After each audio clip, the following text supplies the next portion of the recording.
welcome back to my channel. I'm really grateful you are here today, and I also like to say a big thank you to everyone. Thank you for the support on my previous video. I am really grateful. And if you are new here, please subscribe and turn on the notification button so as to get subsequent videos from us. It promises to be great. So as you might have guessed, right, today we are here to talk about 5 mistakes you should avoid as a baker or an upcoming baker. Stay with us and we'll be back soon.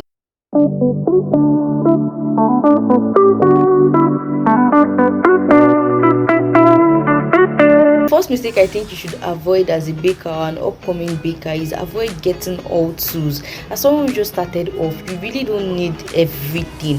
When you enter into a baking store, there are several things that are there that are beautiful and eye-catching that you might want to buy as someone who just started off, right? But you really don't need everything. It is not necessary. Like, it is not. This particular mistake, I feel almost every baker made that same mistake. I made the mistake. I got everything to get it, but then some of them are probably on my wardrobe right now and I'm not using them because they are not what I need then when I got them, or probably I just brought them out to start using, and I can't give a problem without a solution, right? So I listed out 6 things that I think are just important. They are just basic things you need to get as someone who just started off. With these things, you'll be able to produce a cake comfortably from the comfort of your home and no mistakes or anything. And the first one is going to be the measuring scale, measuring cup and spoon. This is important in the case where you have to measure probably 1 cup of oil, 1 cup of water or something. You just need a measuring spoon, all this tablespoon, teaspoon and the likes. It is very important and it comes in really handy. And the second one is going to be the spatula. You either get the silicone spatula or the plastic spatula, but I'll advise the silicone spatula because it is flexible. You can bend and scrape everything. It just gets to every corner you want it to get to, and it comes in really handy too. And the third one is going to be your baking tin. When you mix your batter, you need a tin to bake. You need the tin to put inside your oven, right? So you need your baking tin. That one too comes in. It is a must, because when you mix your batter and you don't have a tin, how would you bake your cake? It's not possible, right? And the fourth thing is going to be the mixing bowl. You need a mixing bowl to mix, and the last thing is going to be your measuring scale. In fact, this should be my number 1 because it's like the most important thing. You need in a case where you have to measure 250, 500 gram kg, it is just important. If your measurement is not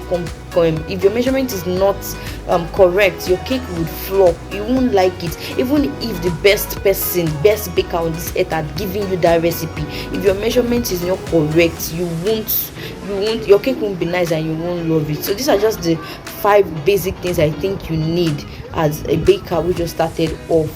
Mistake I would want you as a baker to avoid is not respecting the recipe. Please, anytime a recipe is given to you, always respect it. If a recipe says 200 gram of sugar, 100 gram of butter, please follow it. You don't have to add more.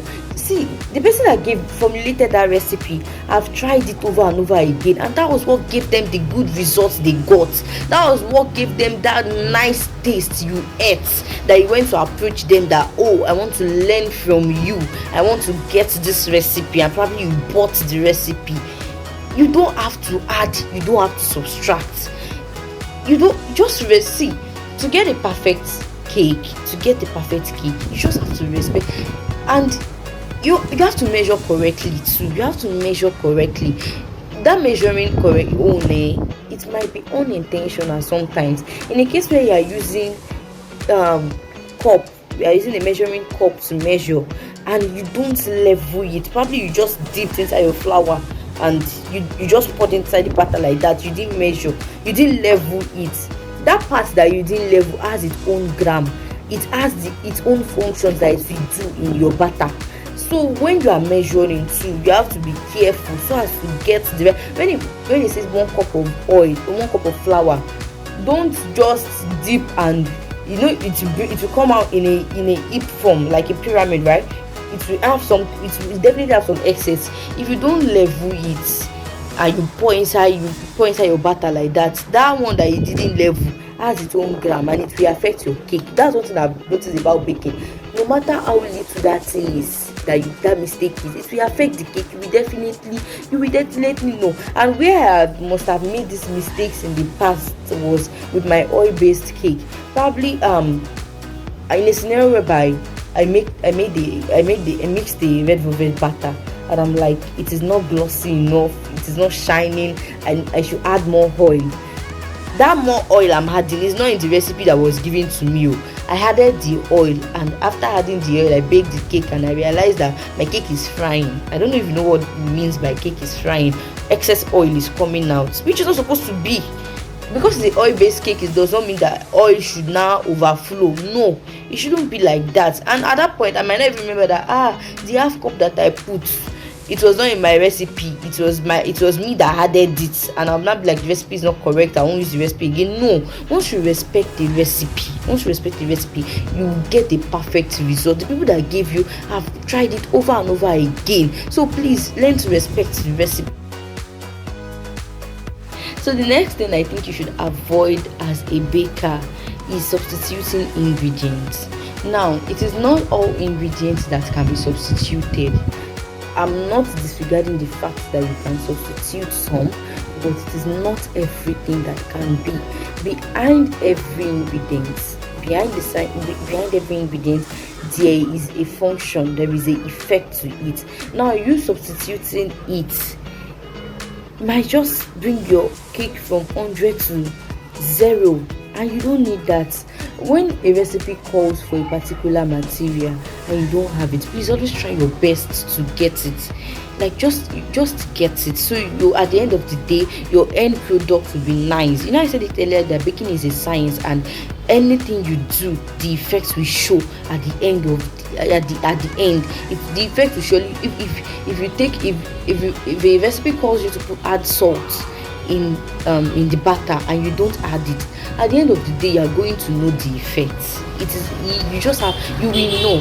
So always try not to substitute, always try to get the right material that was in the recipe. Please always try to get it so as to make your cake come out lovely as possible. Always try to get the correct material and don't substitute, please. Not all. Every ingredient has their own function. Every ingredient has its own function. You don't just want to run into problem. You can't imagine mixing batter all the time, all the energy, the money you've spent, and it's not coming out well just because you substituted one thing. So please always try not to substitute. What point is using poor quality ingredient or expired ingredient? When you are going to shop for your baking ingredients, please always opt for the best. Always get the better ones. It will definitely show in the end product of your cake. If you are using a fruit, make sure the fruit is ripe, it's in season, it is fresh. Always get a nice ingredient for your cake. Everything will definitely work together. I've said, see, it cannot be overemphasized. I've said it. Anything you do while baking will definitely affect the end product. It's either made or mad. You will just know. You will know if something is wrong somewhere. So whenever you are always check the expiry dates too. Your butter, make sure it's not expired. Always check the expiring date. Do not use expired product for your cake. Always opt for the best of the best ingredients. Get the best. Anything you are using, get the best. And honestly, you will see changes in your cakes, in your pastries. You will definitely see changes. You would see them. Using great ingredients and high quality ingredients, it takes your cake from 0 to 100. Honestly, the texture, the taste, and you will get great reviews. So please, whenever you are going to shop for ingredients, always opt for the best and do not buy expired products. You might not even know. Some of us just go to can I have 2 butter there? You might not check. You just buy everything, pay and leave. Always check the expiry date and get a good quality ingredient. point I'll be making today concerning the mistakes you should avoid as a baker is over mixing your cake batter and not mixing well. Both effects can alter the texture of your cake. When you over mix a cake, your cakes becomes tough. It becomes harder. It becomes harder. There's something in flour that is called gluten. When you over mix your batter, the gluten tends to strand, and it resulting to your cake to be more dense and hard. You don't want that for your cake. It's not a very nice effect. And you don't undermix. When you undermix your cake batter, it leads to clumps inside and your cake will crumble. You really don't want that for your cake, right? So avoid over mixing and under mixing. When in the procedure it is written there that mix for 10 minutes, please do not exceed that 10 minutes. Mix for 10 minutes and leave it. It's okay. There are some time that they will tell you to mix on high speed for probably 5 minutes.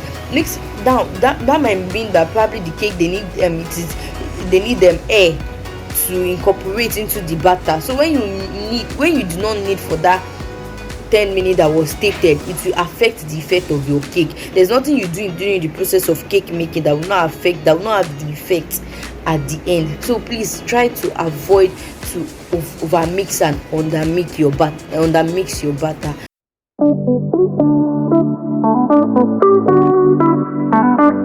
Come to the end of this video. Thank you so much for sticking and watching through. Thank you so much, and I hope you've learned something today. And please, I want you to like the video and also subscribe if you have not. Please do like and subscribe, and also in the comment section you can leave what you want to learn that you want me to talk about.